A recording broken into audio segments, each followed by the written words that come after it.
الحمد لله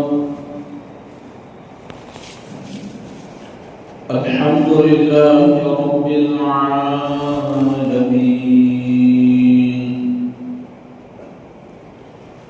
والصلاة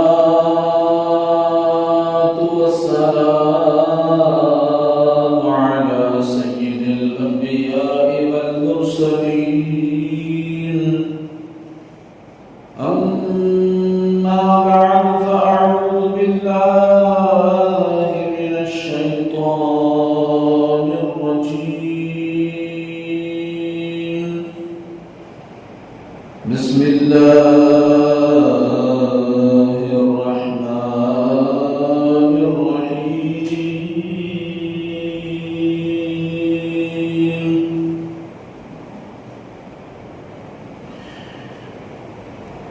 من كان يريد الحياة الدنيا وزينتها نوفي إليهم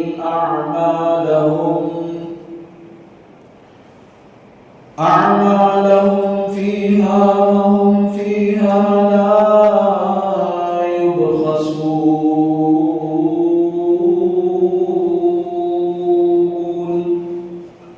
آمنت بالله، صدق الله العظيم.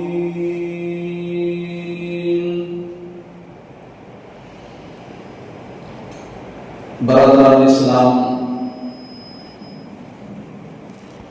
آئیے اس سے بیشتر کہ گفتگو کا آغاز کیا جائے، میں اور آپ تمامی حضرات گنبد خضرا میں آرام فرمانے والے آقا لمبے لمبے ہاتھوں سے بھیک دینے والے داتا جناب محمد رسول اللہ صلی اللہ تعالی علیہ وسلم کی بارگاہ بیکس پناہ میں عقیدت و محبت کے ساتھ درود پاک کا نذرانہ پیش کریں اور مچل کر محبت میں ڈوب کر بآواز بلند درود پاک پڑھیں. اللہم صل علی سیدنا و مولانا محمد وبارک وسلم صلاة و سلاما علیک یا رسول اللہ صلی اللہ تعالی علیہ وسلم. پیارے اسلامی بھائیو، آج کے بیان کا عنوان ایک مہلک یعنی ہلاک کرنے والی باطنی بیماری ریاکاری کے متعلق انشاءاللہ کچھ عرض کرنے کی کوشش کریں گے. یہ ریاکاری بہت ہی تباہ کن مرض ہے کہ ریاکاری کے ذریعے بندہ اپنے تمام اعمال کو تباہ کر دیتا ہے.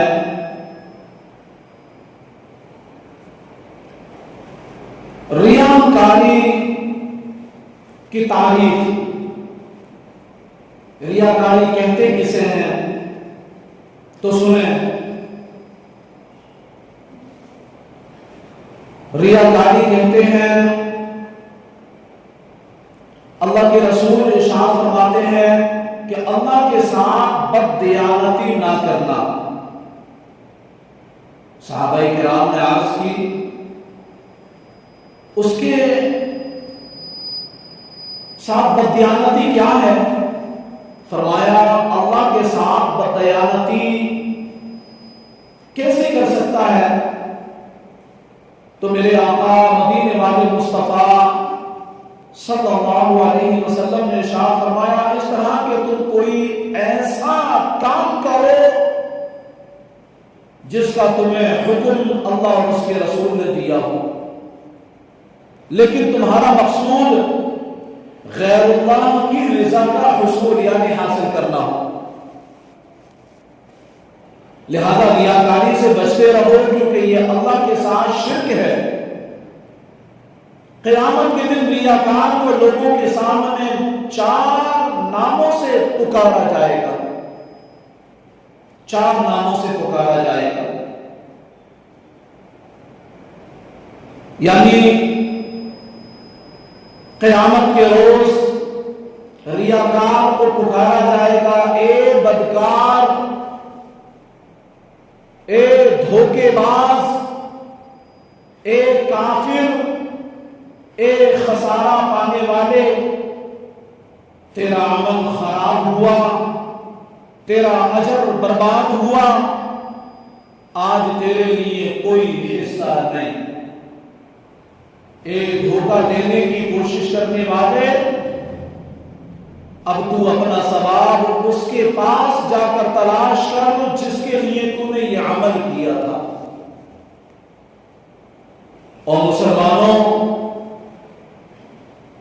اس روایت سے ہمیں عبرت حاصل کرنا چاہیے کہ لوگوں کے دکھانے کے لیے عمل کرنے والوں کو قیامت کے دن کس قدر ندامت و شرمندگی کا سامنا کرنا پڑے گا.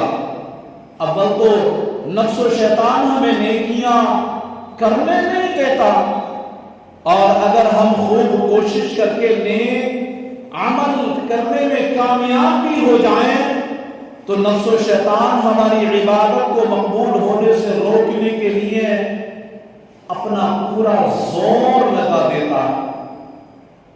اس کے لیے ہماری عبادت میں کوئی ایسی غلطی کروا دیتے ہیں جو اسے ضائع کر دیتی ہے، اور یا پھر عبادت کے بعد ہمارے دل میں نام و نمود کی خواہش پیدا کی جاتی ہے، اور یہ نام و نمود کی خواہش گھر کر لیتی ہے.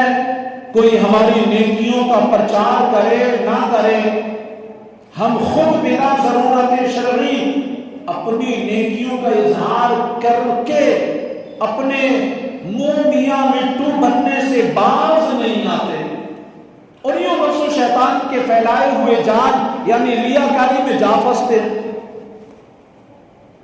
مثلا کوئی کہتا ہے میں ہر سال رجب، شعبان اور رمضان کے روزے رکھتا ہوں، لا حول ولا قوت الا باللہ. کوئی کہتا ہے میں اتنے سال سے ہر ماہ ایام بیض یعنی 13، 14، 15 تاریخ کے روزے رکھتا ہوں، اتنے سال ہو گئے مجھے یہ عمل کرتے کرتے. کوئی کہتا ہے کہ میں نے اتنے حج کر لیے، میرے حجوں کی تعداد اتنی ہو چکی ہے. کوئی عمرے کی گنتی کا اعلان کرتا ہے. کوئی کہتا ہے میں روزانہ اتنے درود شریف پڑھتا ہوں، اتنے عرصے سے دلائل الخیرات شریف کا ورد کر رہا ہوں، اتنی تلاوت قرآن کرتا ہوں، ہر ماہ فلاں مدرسے کو اتنا چندہ پیش کرتا ہوں.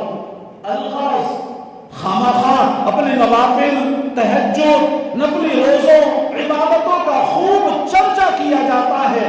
عام اخلاص تو کہاں گیا؟ اخلاص تو کہاں چلا گیا؟ یہ اخلاص ہمارے اندر سے کہاں چلا گیا؟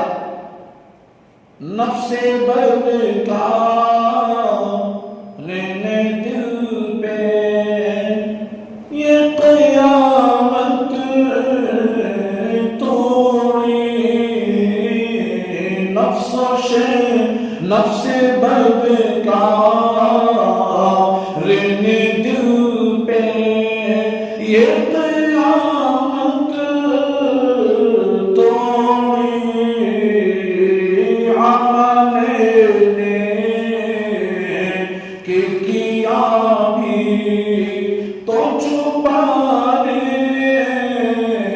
نہ دیا، عمل خیر کیا بھی تو چھپانے نہ دیا. اور مسلمانوں، ریاکاری سے بچانے کا جذبہ بڑھانے کی نیت سے اس ضمن میں بطور نیکی کی دعوت یہاں پر جو میں نے خطبہ رسولہ کے بعد آیت مقدسہ تلاوت کی سے سماعت کریں. یقیناً دنیا کو آخرت پر ترجیح دینا اور ترجیح دینے والے نادان ریاکاروں کے عمل کا ثواب ضائع ہو جائے گا۔ پارہ 12 سورہ ہود آیت نمبر 15 میں میرا تمہارا ساری کائنات کا پالنہار حقیقی اللہ رب العالمین ارشاد فرماتا ہے، من کان یرید الحیاة الدنیا وزینتها نوفی الیہم اعمالهم فیہا وهم فیہا لا یبخسون۔ فرمایا جو دنیا کی زندگی اور آرائش چاہتا ہو ہم اس میں ان کا پورا پھل دیں گے اور اس میں کمی نہ دیں گے۔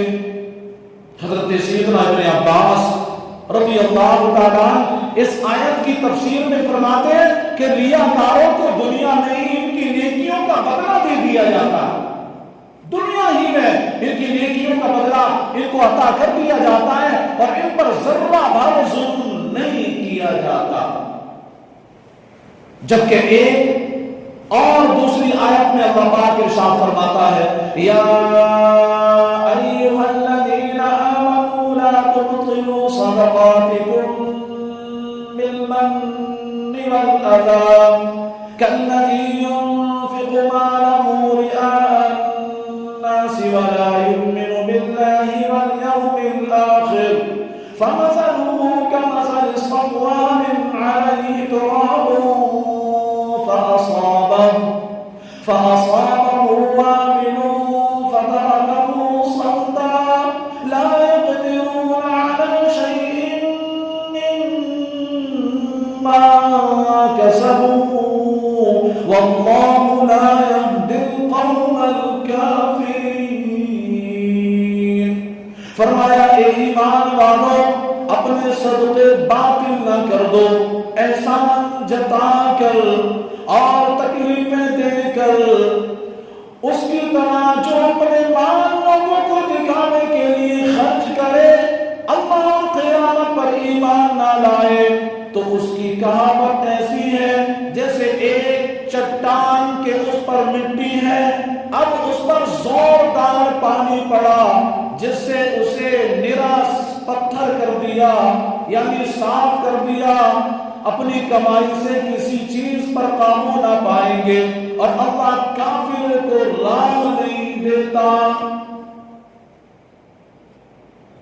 صدر اللہ فاضل حضرت علامہ مولانا سید محمد نعیم الدین مرادآبادی علیہ رحمۃ اللہ الہادی خزائن العرفان میں اس آیت مبارکہ کے تحت فرماتے ہیں، جس طرح منافق کو رضائے الہی مقصود نہیں ہوتی، وہ اپنا مال ریاکاری کے لیے خرچ کر کے ضائع کر دیتا ہے، اسی طرح تم احسان جتا کر اور تکلیفیں دے کر اپنے صدقات کا اجر ضائع نہ کرو۔ یہ آیت مبارکہ منافق ریاکار کے عمل کی مثال ہے۔ جو منافق ہے، دکھاوا کرتا ہے، ریاکار ہے، اس کی مثال بیان کی گئی اس میں۔ اس کے لیے مثال ہے کہ جس طرح پتھر پر مٹی نظر آتی ہے، پتھر پر مٹی نظر آتی ہے لیکن بارش سے وہ سب دور ہو جاتی ہے، خالی پتھر رہ جاتا ہے، یہی حال منافق کے عمل کا ہے کہ دیکھنے والوں کو معلوم ہوتا ہے کہ عمل ہے، یہ عمل کر رہا ہے، عامل ہے، اور روز قیامت وہ تمام عمل باطل ہوں گے کیونکہ رضا الہی کے لیے نہ کیے تھے وہ عمل۔ جب ان اعمال میں رضا الہی شامل ہی نہیں تھی تو قیامت کے روز تمام اعمال کو برباد کر دیا جائے گا، تباہ کر دیا جائے گا، کوئی بھی عمل باقی نہ رہے گا۔ کمر توڑی عصیان نے دبایا نفس و شیطان نے، نہ کرنا حشر میں رسوا میرا رکھنا بھرم مولا، گناہوں نے مجھے کہیں کا بھی نہیں چھوڑا، کرم ہو تو فیلے سید عرب و عجم مولا۔ اور مسلمانوں، رب کی بارگاہ میں ہمیں گڑ گڑاتے اور روتے رہنا چاہیے، اللہ سے ڈرتے رہنا چاہیے۔ غور کیجئے، قیامت کے دن جب ہر کسی کو اپنے اعمال کی فکر ہوگی، اپنے اعمال کی فکر ہوگی، ایسے میں اگر کسی کا نام اعمال پیش کیا جائے، اسے پتہ چلے اس کے بہت سے نیک اعمال فقط ریاکاری کی وجہ سے ضائع ہو گئے، کہ اس نے دکھاوا کیا تھا ان اعمال میں، اس نے لوگوں کے خوشنودی حاصل کرنے کے لیے اعمال کیے تھے، لوگوں کو دکھانے کے لیے اعمال کیے تھے، اور اس وجہ سے یہ اعمال ضائع ہو چکے ہیں۔ تو ذرا سوچئے اس مشکل گھڑی میں اس شخص کی کیفیت کیا ہوگی، جبکہ نفسی نفسی کا عالم ہوگا، کوئی کسی کا پرسان حال نہ ہوگا، تو اس شخص کی کیفیت کیا ہوگی، اور اسے کتنا افسوس ہوگا کہ زندگی بھر جن اعمال کو وہ اپنے لیے توشہ آخرت اور نجات کا ذریعہ سمجھتا رہا، اب یوم حساب ان میں سے کوئی بھی باقی نہیں رہا، کوئی بھی باقی نہیں رہا، ختم ہو گئے ثوابات۔ زندگی بھر کی کمائی ہاتھ سے جاتی رہی، تمام عمر یہی سوچتا رہا کہ میرے پاس نیکیوں کا خزانہ ہے، بروز قیامت حسرت و یاس یعنی نا امیدی کی تصویر بنا کھڑا ہوگا۔ اس نے تمام عمر یہ سوچا تھا بہت نیکیاں میرے پاس، نمازیں بھی پڑھی ہیں، روزے بھی رکھے ہیں، درود پاک کی کثرت بھی کی ہے، جی ہاں بہت عمریں کیے ہیں، بہت حج کیے ہیں، اور میں نے قرآن پاک کی تلاوت بھی بہت کی ہے، اور میں نے بہت نیکیاں کمائی ہیں۔ یہی تصور باندھے، یہی تصور میں وہ دنیا میں زندگی گزارتا رہا، لیکن قیامت میں جب اسے پتہ چلے گا تو وہ ریاکاری کی تھی، تمام اعمال ریا کی وجہ سے برباد ہو گئے، تصویر بنا کھڑا ہوگا حسرت و یاس کی، کیا کر لیا میں نے، کیا کر لیا میں نے یہ سب۔ لہذا ضروری ہے کہ ہم اس دنیا ہی میں اپنے اعمال پر غور کر کے ریاکاری جیسی خوفناک اور ہولناک آفت سے پیچھا چھڑا لیں۔ ہمیں اپنے اعمال پر غور کرنا چاہیے کہ کہیں ہمارے کسی نیک عمل میں دکھاوا تو شامل نہیں۔ ہم جب بھی کوئی نیک عمل کرتے ہیں تو اس سے مقصود رب کی رضا ہوتی ہے یا مال و زر کا حصول ہوتا ہے، کہ ہم جو یہ عمل کر رہے ہیں اس سے مال حاصل ہوگا یا رب کی رضا حاصل ہوگی۔ لوگوں کے سامنے تو نیک اعمال بڑی خوش اسلوبی اور اچھے انداز سے کرتے ہیں، تنہائی میں ہمیں کیا ہو جاتا ہے؟ وہی عمل جب ہم تنہائی میں کرتے ہیں تو ہمیں تنہائی میں ہو کیا جاتا ہے؟ کہیں اس کی وجہ ریاکاری تو نہیں؟ آج ہی اپنے اعمال کا محاسبہ کرتے ہوئے اپنی اصلاح کر لیجئے، ورنہ کل بروز قیامت سوائے افسوس و ندامت کے کچھ ہاتھ آنے والا نہیں۔ اگر اپنا محاسبہ کرنے کا ذہن نہیں بنتا یا اس بات کی وجہ سے پریشان ہے کہ میں اپنے اعمال کا محاسبہ کس طرح کروں، مجھے تو صحیح طور پر اپنا محاسبہ کرنا بھی نہیں آتا، تو گھبرائیے مت، پریشان مت ہوئیے۔ صرف ایسے افراد کی صحبت اختیار کیجئے جو اپنے اعمال کا محاسبہ کرنا جانتے ہیں۔ ایسے ماحول کو اپنا لیجئے جہاں محاسبے کا ذہن بنا ہوا ہے۔ یاد رکھیے کہ اصلاح و تربیت کے معاملے میں ماحول کا بڑا گہرا اثر ہوتا ہے، ماحول کا، صحبت کا بڑا گہرا اثر ہوتا ہے۔ اگر ماحول تبدیل نہ کیا جائے تو اصلاح و تربیت کی تمام تر کوششیں اکثر رائگاں چلی جاتی ہیں، بیکار چلی جاتی ہیں۔ اچھی صحبت اور پاکیزہ ماحول پانے کا ایک بہترین ذریعہ علماء کرام کی صحبت اختیار کی جائے، علماء کرام سے اپنے رابطے کو مضبوط کیا جائے کہ یہ علماء کرام کا ہمارے ربط و ضبط میں آنا، ان سے محبت کرنا، ان کی محفلوں میں بیٹھنا، ان کے پاس بیٹھنا، ان سے اچھی باتیں سیکھنا، یہ انشاءاللہ الکریم دنیا میں بھی کامیابی دلائے گا، آخرت میں بھی بیڑا پار لگائے گا۔ تو پیارے مسلمانوں، ریاکاری ایک ایسی تباہ کن بیماری ہے کہ جو نیک عمل کی روح کو بری طرح متاثر کرتی ہے۔ ریاکاری یعنی دکھاوا، یہاں تک کہ وہ نیک عمل ریاکاری کی وجہ سے اللہ کی بارگاہ میں شرف قبولیت حاصل نہیں کر پاتا۔ آئیے حدیث طیبہ کی روشنی میں ریاکاری کی تباہ کاریاں سنتے ہیں۔ مدینے کے تاجدار، دو عالم کے مالک و مختار جناب احمد مجتبی محمد مصطفیٰ صلی اللہ علیہ وسلم نے ارشاد فرمایا، جب کوئی قوم آخرت کے اعمال سے آراستہ ہو کر حصول دنیا کے لیے حسن و جمال کا پیکر بنے تو اس کا ٹھکانہ جہنم۔ یعنی عمل تو وہ آخرت کے کر رہی ہے لیکن حصول اس کا کچھ اور ہے۔ کبھی یہ حصول ہوتا ہے لوگ مجھے نیک کہیں گے، کبھی حصول یہ ہوتا ہے کہ میں مالدار بن جاؤں گا، میرے اس عمل کو دیکھ کر کے لوگ مجھے سچا جانیں گے، لوگ مجھے اچھا جانیں گے، پھر میری مرضی کے مطابق وہ کام کریں گے، میری پیروی کریں گے۔ تو فرمایا حدیث پاک میں کہ ایسے لوگ جہنم کا ٹھکانہ بنیں گے، ان لوگوں کے لیے جہنم ہی ٹھکانہ ہوگی۔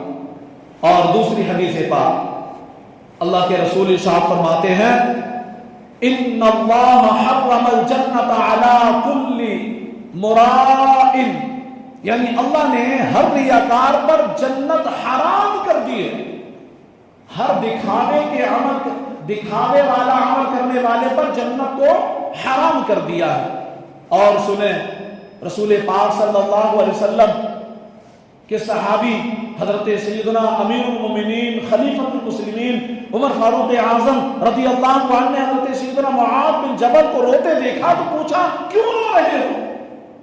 روتے ہوئے دیکھا، ظاہر سی بات ہے کوئی بھی اگر ہمارے سامنے روئے گا تو کیفیت عجیب ہو جائے گی اور پھر دل میں ایک کڑن سی پیدا ہوگی، جب تک ہم جان نہ لیں تب تک دل میں کڑن رہتی ہے۔ پوچھا اے معاذ بن جبل روتے کیوں؟ عرض کی میرے رونے کا سبب وہ حدیث پاک ہے جو میں نے رسول اللہ صلی اللہ علیہ وسلم سے سنی ہے کہ آپ نے ارشاد فرمایا، ان ادنی الریاء شرک، ادنا ریا بھی شرک ہے، ادنا ریا بھی شرک ہے۔ سید المبلغین رحمت للعالمین صلی اللہ علیہ وسلم کا فرمان ہے، جنت کی خوشبو 500 برس کی مسافر سے سونگھی جا سکتی ہے مگر آخرت کے عمل سے دنیا طلب کرنے والا اسے نہ پا سکے گا۔ یعنی اس نے علم دین سیکھا ہی اس لیے کہ وہ دنیا حاصل کرے، تو اس شخص کے تعلق سے فرمایا کہ اس کی یہ شخص جو ہے جنت کی خوشبو نہیں سن سکے گا، جنت کی خوشبو نہیں پا سکے گا۔ اور سنیں رسول اعظم صلی اللہ علیہ وسلم ارشاد فرماتے ہیں، جو شہرت کے لیے عمل کرے گا اللہ اسے رسوا کر دے گا۔ فرمایا جو شہرت کے لیے عمل کرے گا اللہ اسے رسوا کر دے گا، اور آگے فرمایا جو دکھاوے کے لیے عمل کرے گا اللہ اسے عذاب دے گا، اسے عذاب میں گرفتار فرما دے گا۔ اور مسلمانوں، ریاکاری بڑی منحوس آفت ہے کہ اس کے سبب نیک اعمال قبول نہیں ہوتے، ریاکاری کرنے والا جنت سے محروم رہتا ہے، اسے بروز قیامت رسوا کیا جائے گا۔ ریاکاری کے سبب نیک عمل اللہ کی بارگاہ میں ایسا مردود ہوتا ہے کہ اس پر کوئی بھی اجر و ثواب نہیں ملتا، بلکہ ریاکاری کرنے والا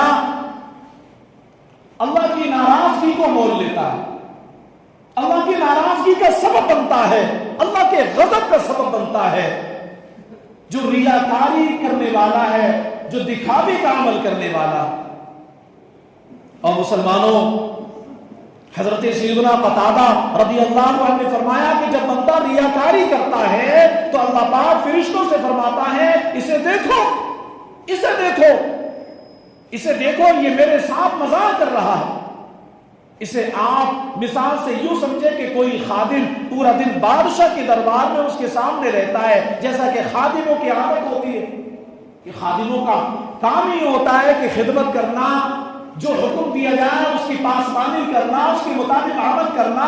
تو فرمایا کہ جیسے کہ خادموں کی عادت ہوتی ہے، لیکن اس ٹھہرنے میں اس کا مقصد بادشاہ کی کسی لونڈی یا غلام کو دیکھنا ہے، یعنی تکنا ہے، بد نظری کرنا ہے۔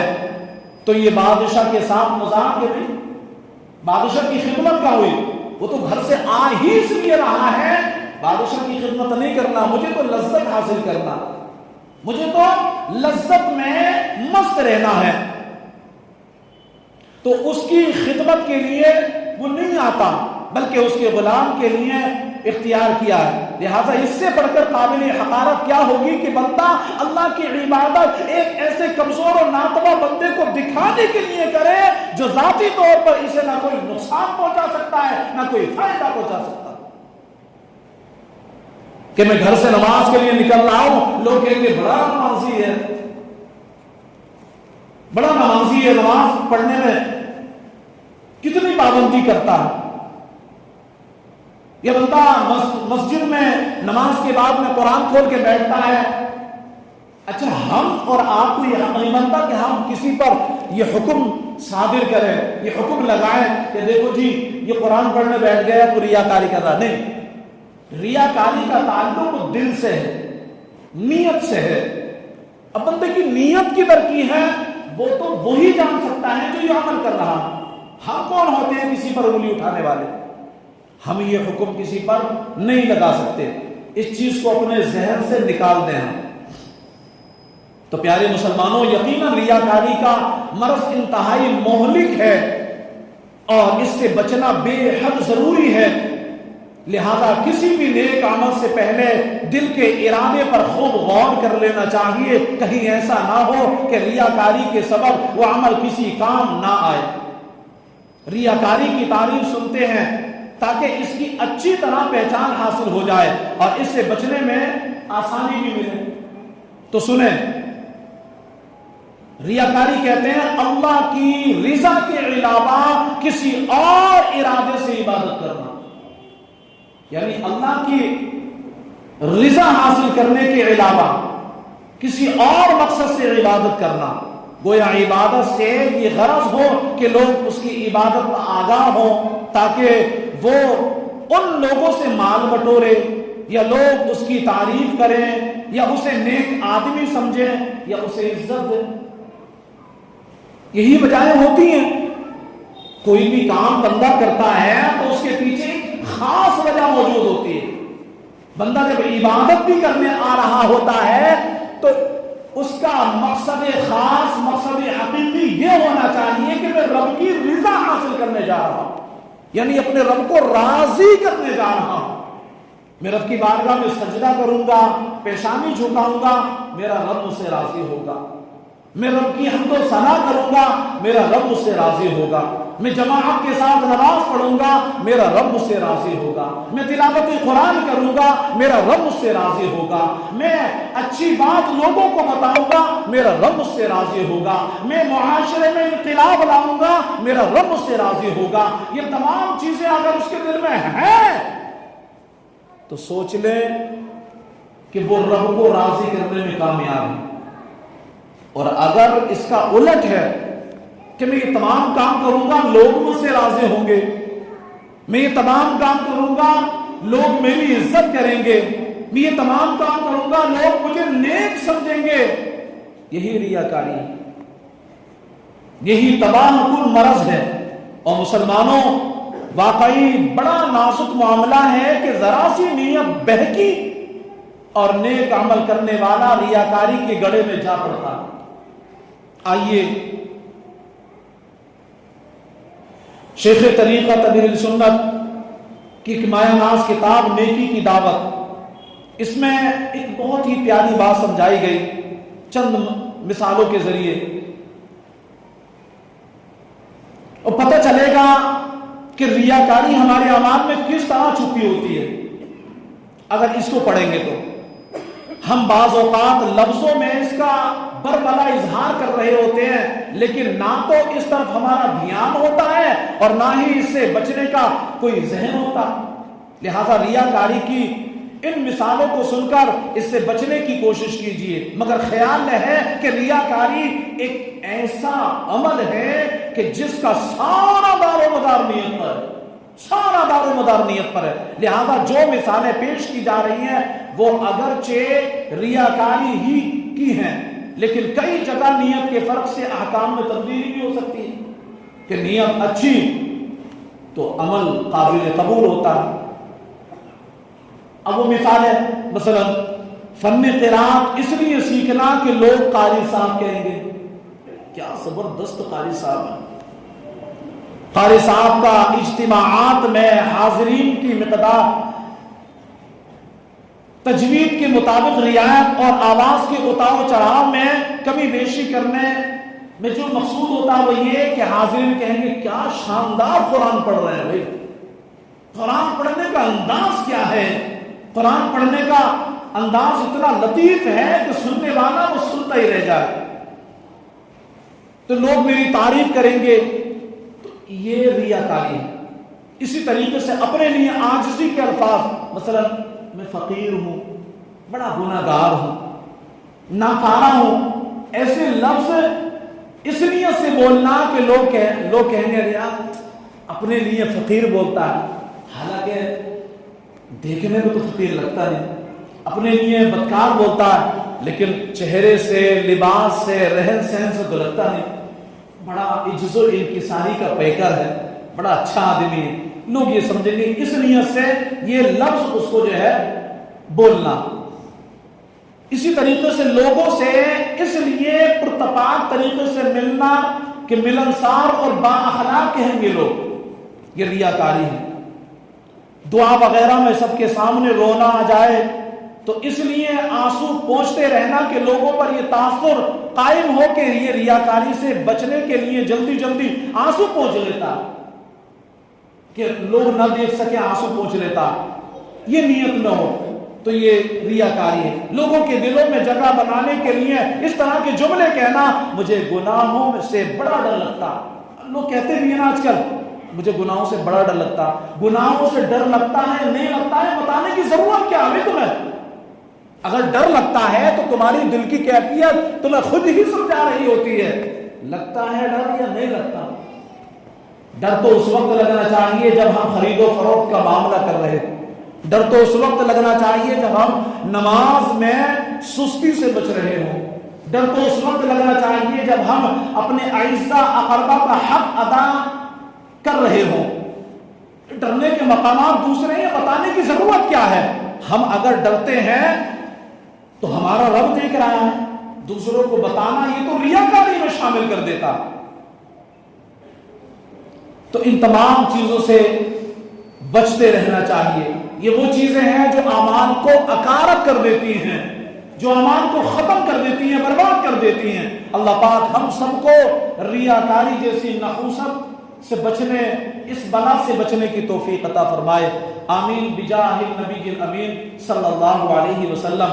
علامہ اقبال کی زبان میں اگر یہ کہہ لیا جائے تو بے جانا ہوگا کہ عمل سے زندگی بنتی ہے جنت بھی جہنم بھی، عمل سے زندگی بنتی ہے جنت بھی جہنم بھی۔ یہ خاکی اپنی فطرت میں نہ نوری ہے نہ ناری ہے۔ وآخر دعوانا